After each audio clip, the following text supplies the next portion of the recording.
d'Ivoire depuis plusieurs années et dans une grande opération de charme, j'ai envie de dire. La Côte d'Ivoire attire, elle retient beaucoup de gens et c'est parce qu'on s'y sent bien. Pour moi, la marque Sublime Côte d'Ivoire regroupe en fait tout ce que représente la Côte d'Ivoire, c'est-à-dire son hospitalité, son confort, sa gastronomie, ses personnes, sa créativité, son art, sa culture.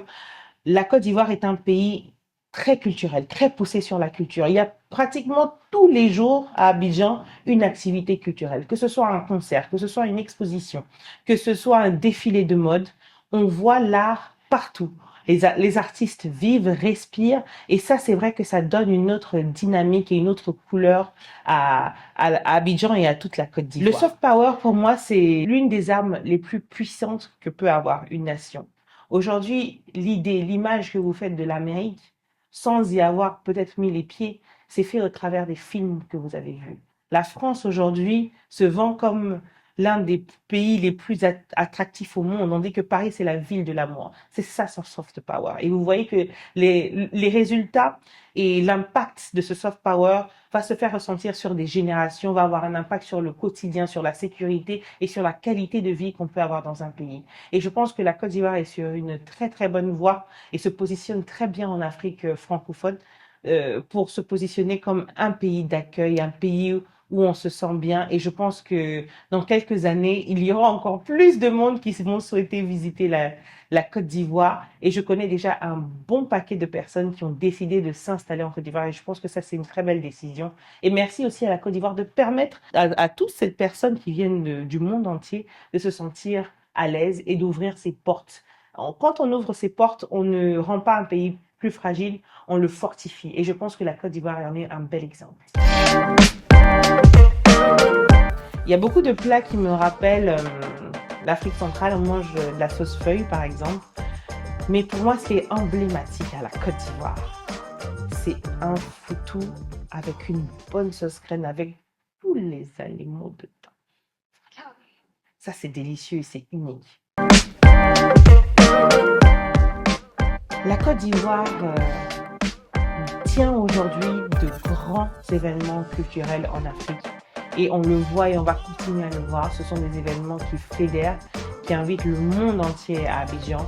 On a eu récemment le Massa, il y a le FEMUA. En fin d'année, on a beaucoup de festivals. On a le Mother Africa Festival où on voit des stars internationales filer la terre ivoirienne. Et c'est vrai que qu'on vienne du Congo, du Sénégal, du Togo, on a envie de venir à Abidjan passer les fêtes de fin d'année parce qu'on sait qu'on va avoir un bel événement. Et je pense que ça joue un rôle clé, j'ai pas envie de dire stratégique, mais oui, peut-être très stratégique même pour la Côte d'Ivoire. Donc il faut continuer à promouvoir ces événements culturels. Et la Côte d'Ivoire a toujours été un pays culturel. On parle d'Abidjan comme la plaque tournante de la culture africaine. Et que pour réussir en Afrique francophone, il faut réussir à Abidjan. Et ce n'est pas pour rien, mais c'est parce que la Côte d'Ivoire aussi s'est dotée de moyens de promouvoir la culture, de créer aussi cette culture de consommation de la culture. En Côte d'Ivoire, on consomme. On achète le vêtement du créateur, on va au concert.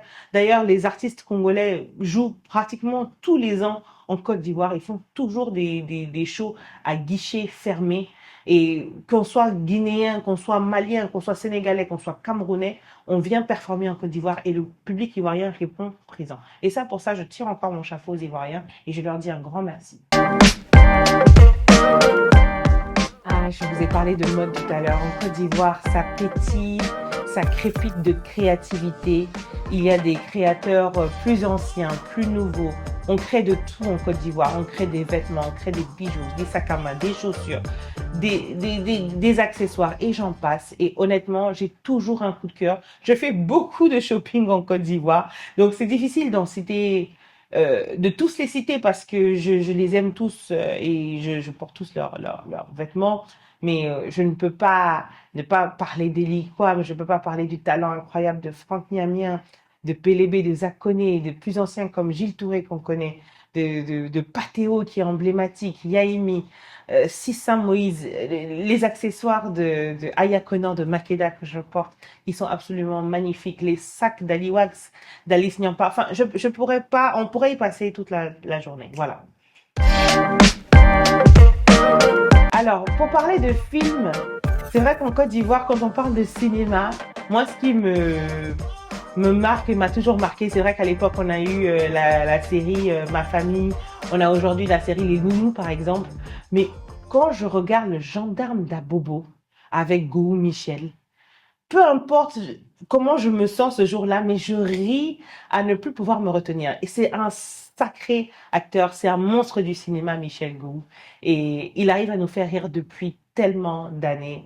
C'est juste génial. Et en termes de musique, pour moi, le King, l'irremplaçable, le seul, c'est Monsieur Méwé. Frédéric Méwé. Quand je suis en forme, je vais en salle de sport, j'aime beaucoup le tennis et j'aime bien la natation. Et en matière de divertissement, c'est vrai qu'un petit week-end à la plage, ça fait toujours du bien. Un bon dîner dans un bon restaurant d'Abidjan, un petit verre en haut de l'ITC là-bas aussi, c'est sympathique avec de la bonne musique, on retrouve les amis, ça fait toujours du bien. Ben, je veux dire à tous ceux qui visitent la Côte d'Ivoire, à tous ceux qui viennent voir la Côte d'Ivoire, qui viennent y vivre, mais aussi aux Ivoiriens, de continuer à promouvoir la cohésion, la paix et le vivre ensemble. Le vivre ensemble, c'est la tolérance, c'est le respect, c'est l'amour d'un pays. Aujourd'hui, si la Côte d'Ivoire nous ouvre ses portes, on doit l'aimer comme les Ivoiriens et on doit apprendre à la respecter. Respecter les valeurs ivoiriennes, respecter les Ivoiriens et continuer à vivre ensemble dans la paix. Promouvoir surtout la sécurité. Quand on nous invite les bras ouverts dans un pays, il faut pas qu'on arrive et puis qu'on gâte. Il faut maintenir ce pays comme on l'a trouvé, répondre positivement, renvoyer l'ascenseur aussi à la Côte d'Ivoire et continuer à surtout à maintenir un climat de paix et de bien vivre ensemble.